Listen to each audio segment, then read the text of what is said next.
আলমগীর ভাই, আসসালামু আলাইকুম, ভালো আছেন? ওয়ালাইকুম সালাম। শুকর আলহামদুলিল্লাহ।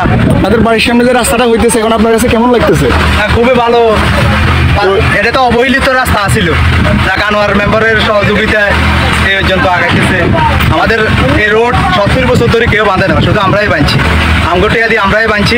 পূর্বে যারা মেম্বার ছিল ওনারা কি এটা হাত দেয় নাই কেন? না না, এরা সবাই করে দিব হুদা করে দেন। আসসালামু আলাইকুম আনোয়ার ভাই, কেমন আছেন? ওয়ালাইকুম আসসালাম, আলহামদুলিল্লাহ ভালো আছি। এই রাস্তাটা আসলে দীর্ঘদিন আমার বয়স হওয়ার পর থেকে আমি দেখতেছি খুব অবহেলিত জরাজীর্ণ অবস্থা। এখানে বিশাল জনগোষ্ঠীর একটা চলাচল, বিভিন্ন রকমের শাকসবজির জমিন আছে, বাড়ি আছে, মানুষ খুব অবহেলিত অবস্থায় ছিল। যাক আলহামদুলিল্লাহ, আমি এই মেম্বার হওয়ার আগেও ওনাদেরকে বলছি আমি এটা চেষ্টা করব।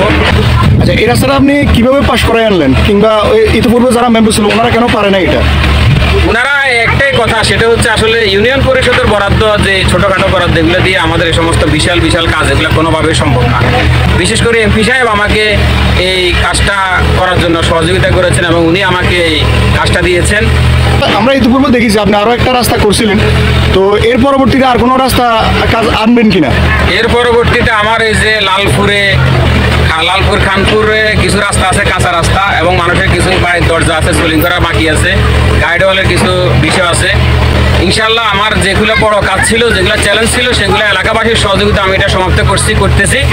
এখন লালপুর খানপুরে আমি আল্লাহ বাঁচাইলে আমি ওখানে কাজগুলো দিয়ে করবো। আচ্ছা, ঠিক আছে, ধন্যবাদ। আমরা দোয়া রাখি আপনি এভাবে এগিয়ে যান এবং জনগণের সেবায় নিয়োজিত থাকেন।